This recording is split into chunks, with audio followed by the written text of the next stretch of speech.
Bonjour à toutes et à tous et bienvenue dans le Fantastic Cast, le podcast qui vous parle de cinéma fantastique, jour 3 de notre calendrier de l'Avent et peut-être le premier... Oh, bon film serait peut-être un peu exagéré. Film agréable, comment ça va Roman ? Ça va bien et toi ? Bah ça va toujours, on est sur...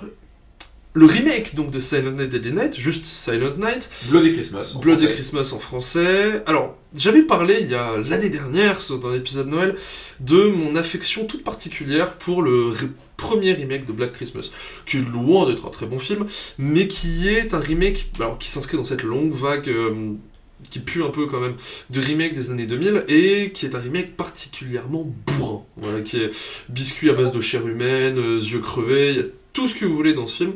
Vraiment, c'était un festival de viande, et ça c'était extrêmement agréable. Mais jaune. Tout le film était jaune, et jaune, la colline et des yeux, quoi. Vraiment, l'esthétique du clou rouillé. Et Silent Night, donc ce remake, s'inscrit, je trouve, plus dans cette même mouvance, parce que là où le remake de Black Christmas était jaune, Silent Night, le remake, est juste moche. Toi, Roman, Silent Night, le remake ? Alors, oui, c'est moche. Et c'est vraiment très très moche. C'est vraiment très moche, vraiment. C'est une esthétique qui peut faire penser aux films qu'on voit dans les écrans de magasins de bricolage. Ça, c'est vraiment la même, hein. C'est éventuellement un peu plus sombre. Ouais, pour le coup, en fait, je crois que je vois le problème, le film n'est pas étalonné. Ah oui, alors, ça peut être un problème, mais je pense qu'au-delà de ça, le chef-op, il était en vacances. Hein. La lumière du film est vraiment dégueulasse aussi. Ouais. Sauf dans une scène, je ne sais pas pourquoi, la scène où il empale quelqu'un sur... où il empale cette pauvre jeune fille sur les cornes du cerf, qui est les bois du cerf, pardon, qui est le même meurtre que dans Silent Night 1. Oui. Mais donc, pour moi, c'est peut-être le meilleur de la saga. Ah, de loin. De loin. Ouais. En tout cas, le plus plaisant à voir, c'est un film qui est proprement gore. Et c'est pas le brouillard de sapin qui dira le contraire. Non, c'est gore là pour le coup, il y a de l'âge dans la gueule, il y a évidemment le meurtre au broyeur de sapin qui est le meilleur meurtre du film, de très loin possiblement. Il y a de la personne empalée à base, et ça c'est bien trash, il y a tout ce que vous voulez. Il y a du lance-flamme, il y a le bonhomme qui se fait carboniser au début avec les guirlandes de Noël, il y a tout. Et surtout, c'est un remake de Silent Night qui a compris que le personnage du tueur était pas intéressant, qu'on s'en fout de savoir qui c'est et qu'on s'en fout de lui faire une origin story sur plus d'un tiers du film. Et du coup, il te fait des personnages principaux tout aussi inintéressants. Oui, mais que tu es très content de voir mourir. Oh, est-ce que je suis content de les voir mourir ? Je sais pas, disons que je suis content quand le tueur je suis content de voir le meurtre en tant que tel. Maintenant, est-ce que je me réjouis de la mort du personnage ? Là, déjà, eux, pour le coup, ils sont vraiment insipides. On revient dans Slasher, chef. Oui, mais... j'aime voir la scène de meurtre en tant que telle, mais je ne me réjouis pas que le personnage meure, c'est ce que je veux dire. C'est pour le coup, eux, vraiment, ça indifférence plus. Ouais, ils sont pas insupportables, ils sont... Non, là, pour le coup, être vraiment insipide. Oui, mais... Même Malcolm McDowell, ils ont réussi à rendre Malcolm McDowell insipide. Mais tu passes vite d'un personnage à l'autre. Oh, l'héroïne, elle dure quand même étonnamment longtemps, hein. Elle dure quand même tout le film, à peu près, hein.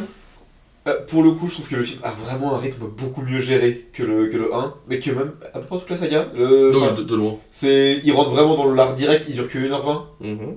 Ce qui est une qualité, là. C'est une qualité, et surtout avec un body count plus élevé que n'importe quel film de la saga. Mm-hmm.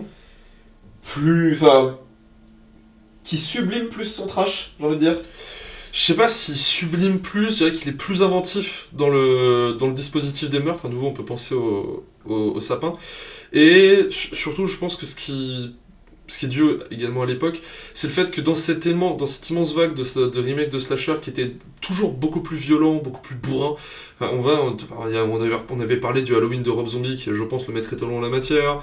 T'avais le remake de La Colline des Yeux, qui était vraiment plus bourrin. Dans mes souvenirs, le remake de Fog aussi était assez bourrin. Alors, j'ai pas encore vu le remake de Fog. Alors, c'est dans mes souvenirs, et pourtant, Fog, c'est... En plus de pas être le meilleur Carpenter, c'est loin d'être un des films... C'est pas gore, de base. Par contre, je pense que le meilleur avec lequel le comparer, c'est le remake de Meurtre à la Saint-Valentin. Et oui, mais alors qui est en 3D, alors qui partagent le même mauvais goût. Ils partagent le même mauvais goût, et le Meurtre à la Saint-Valentin est quand même un peu plus rigolo. Genre, il y a vraiment des... Ouais, mais dans ce côté... Il est moins gore, mais il est plus rigolo. Mais dans ce côté, on va faire l'original, mais en plus gore, et aussi plus de racolage érotique. Le remake de Meurtre à la Saint-Valentin, il est pas du tout plus gore que l'original. Alors pour le coup, j'ai pas vu le montage normal. Ok, parce que l'original, dans sa cut unrated, est beaucoup plus gore que son remake. J'ai vu que le Ah oui, normal, ah oui, non, le cut normal il est abominable. Enfin, abominable, tu perds tout l'intérêt. Mais là, dans le remake de Silent Night, en revanche, il y a une chose que je peux donner au film, et qui n'est pas donnée à tout le monde, c'est qu'il a compris la dimension fun que doit revêtir le film dû à son pitch de départ. C'est-à-dire que si tu le pitches à quelqu'un, c'est juste un Père Noël qui tue des gens. Voilà. Maintenant, en partant de ce principe-là, tu peux rater un film. Et en plus de le rater, tu peux également réussir à faire un film qui n'est pas fun, pas drôle. Ce qui est proprement scandaleux. Typiquement, pour moi, le maître étalon en la matière, c'est le film Mom and Dad avec Nicolas Cage et Selma Blair. C'est-à-dire que si je le raconte... Ouais, il y a longtemps celui-là. Ah, mais si je le raconte, c'est trop bien. C'est-à-dire que c'est quoi ? C'est du jour au lendemain, les parents veulent tuer leurs enfants. Voilà. En partant de ce truc-là, tu peux faire tout et n'importe quoi. Tu peux vraiment faire quelque chose d'absolument génial, en tout cas, un minima très très fun, et vraiment qui deliver, vraiment. Bah là, c'est absolument non, mais ça réussit à comprendre qu'un Père Noël qui tue des gens, et bah tu dois montrer ça, tu dois montrer un Père Noël qui tue des gens, et nous, t'as un body count assez élevé, assez fun. Alors même si c'est moche, je pardonne amplement, étant donné que le film assure son quota de bourrinerie. Et alors Avec une VF, d'ailleurs, je viens d'y penser, lunaire. Non, la VF du film, n'importe quoi. le film est sur Prime, si vous le voulez. D'ailleurs, on en a pas parlé, mais Silent Night et Deadly Night 1 et 2 sont sortis en DVD en France. Le Avec 1 une faute d'orthographe sur la jaquette, dans la première édition. Ah, peut-être. Cauchemar avec un D à la fin. Ah, je t'avoue, peut-être faudrait que je l'envoie.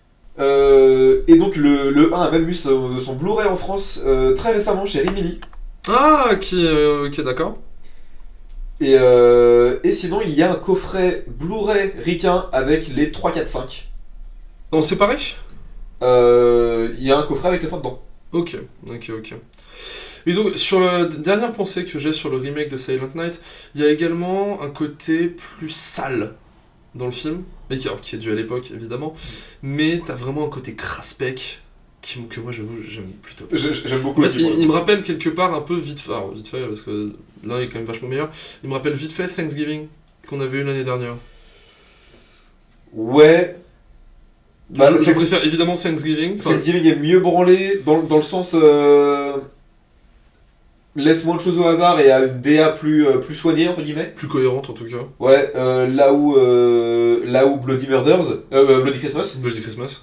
Et vraiment juste sale. On fait ça et si c'est pas propre on s'en fout. Voilà, c'est ça, c'est un peu schlagué. On s'arrête là pour aujourd'hui. On se retrouve pour le jour 4. Retour pour le jour 4.